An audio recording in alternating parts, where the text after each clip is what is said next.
이제 이틀째입니다.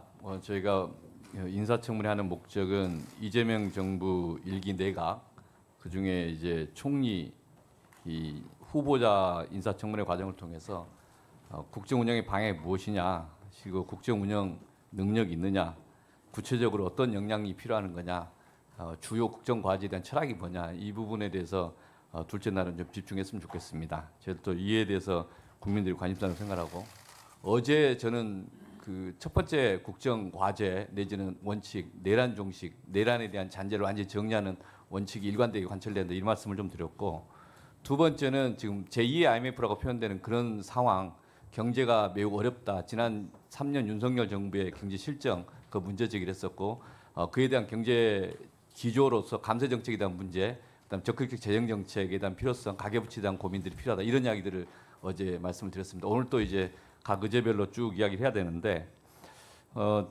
오늘 저도 언론에서 여러 가지 사설들 쓰시는 것 또는 글들 쓰시는 걸 좀 봤습니다. 근데 이제 많은 지적들 중에서 이제 개인사 공방이 좀 과도하다, 이런 지적도 있고, 그리고 저도 정치인으로서 이제 그 가족들에 대한 여러 가지 소외가 좀 있습니다. 되게 미안함도 있고 여러 가지 어려움도 있는데, 그렇다고 해서 그 국회에서 또는 청문위원이 그걸 검증하는 것 자체가 잘못됐다, 그렇게 보지는 않습니다. 검증은 검증도 해야 되는데, 그게 어느 선을 지키고 갈 거냐, 그리고 그 속에서 어느 정도 국민들의 눈높이에서 해명이 될 거냐의 문제라고 봅니다. 어제 하루 좀 지나면서 여러 가지 소외가 있었을 텐데, 어떻게 그동안에 이제 이 공방하는 과정 속에서의 후보자 입장에서 개인사 공방을 어느 정도까지 정리해야 되는 것이 적절하냐에 대한 한번 소회를 한번 이야기 한번 해주시죠. 예, 후보자. 예. 어제 청문회에 임하면서 이 자리에 청문위원들과 함께 국민 여러분이 계시다 하는 마음으로 설명드리려고 노력을 했습니다. 정책과 신상에 대한 질문이 있으셨는데 최대한도로 설명을 드렸는데, 설명이 부족한 부분이 있었다면 한편으로는 죄송하고 한편으로는 난감합니다. 몇 가지를 조금 정리하는 의미에서 한번 말씀을 드려보겠습니다. 신상과 관련해서 궁금해하시거나 또는 야당 의원님들이 수상한 자금이다 이렇게 표현하시는 대부분은 아주 쉽게 정리하면, 첫째는 저에 대한 표적 사정에서 시작됩니다. 이 문제를 정리하기 위해서 기업과 당시 돈을 제공했던 기업과 검찰, 검사까지도 증언으로 할 수 있게 증인으로 불러주셨으면 했는데 안타깝게도 채택되지 않았습니다. 다행히 윤석열 씨가 포함된 우검회라는 검찰 내의 하나회 조직 같은 것들이 관련돼 있었다 하는 것들이 청문회 시작 후에 나와서 저도 다행스럽게 지켜보고 있습니다. 제 지난 한 20년간의 각종 수입은 다 그 표적 사정에서 시작된 추징, 그리고 추징과 연관된 중과산증여세, 그리고 또 이것을 갚기 위한 사적 채무, 세 가지를 갚는 데 쓰여졌습니다. 세비와 세비 외 수입으로 추징을 갚았고, 사적 채무를 일으켜서 증여세를 정리했습니다. 또 사적 채무를 일으켜서 마지막 사적 채무를 다시 대출을 통해서 갚았습니다. 축의금, 조의금, 두 권의 출판 기념회 등등이 있었습니다. 사적 채무는 지인들에게 매우 투명하게 빌려서 다 갚았습니다. 세비도 매달 500 내지 700 정도로 해서 아마 국내에서 평균적으로 아주 드물 정도로 추징금을 다 완납을 했습니다. 출판기념회와 축의금, 조의금 등은 평균 출판기념회는 권당 5만 원 정도의 축하금을 받았던 것으로 생각이 되기 때문에 국민 여러분들 일반의 눈에서 봐서는 큰 돈이지만은 평균으로 봐서는 그다지 과하지는 않을 수도 있다 이렇게 생각됩니다. 장모님에게서 지원을 받지 않았다면 더 좋았겠지만은 저도 이번에 알게 됐는데, 제가 부족한 것 때문에 아내가 장모님으로부터 일정한 지원을 그때그때 받았고, 다행히 이것은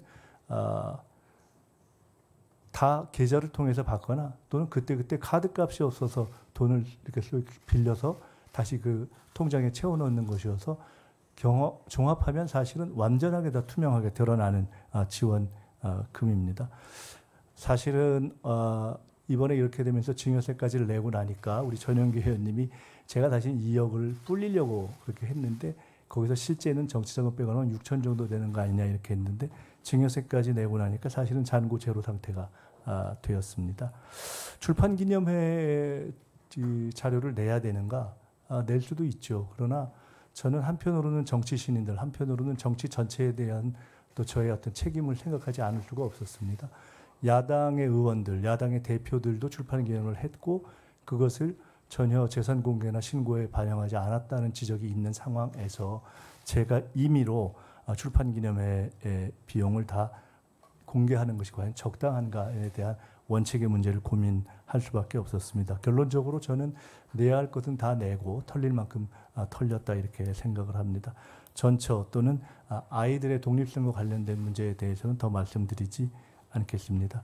한 가지만 어제 말씀 중에 제가 마지막에 주진우 의원 부분에 대해서 말씀드린 것은 이미 과정 중에서도 드러났고 그 이전에도 드러났지만 그 이전에 공개된 자료만을 가지고도 몇 해 동안 분산돼서 전혀 한 해에 6억을 모아서 장롱에 쌓아놨다고 볼 수 없는 것이 누구의 눈에나 명백한 돈을 가지고 장롱에 쌓아놓은 것처럼 어떤 분들은 제2의 논두렁시계라고 표현할 수 있는 것을 프레임을 만들어서 계속 지적하시고 그것이 공당인 국민의힘에 의해서 현수막에 붙여지고 있는 상황이어서 청문회의 의미 자체가 무색해지는 것이 아닌가 싶은 걱정이 들어서 이런 방식은 과거에 봤던 정치검사들의 조작에 해당하는 경우에는 모르겠지만 청문회에서 통상적인 국회의원들이 하는 것은 아닌 것 같다.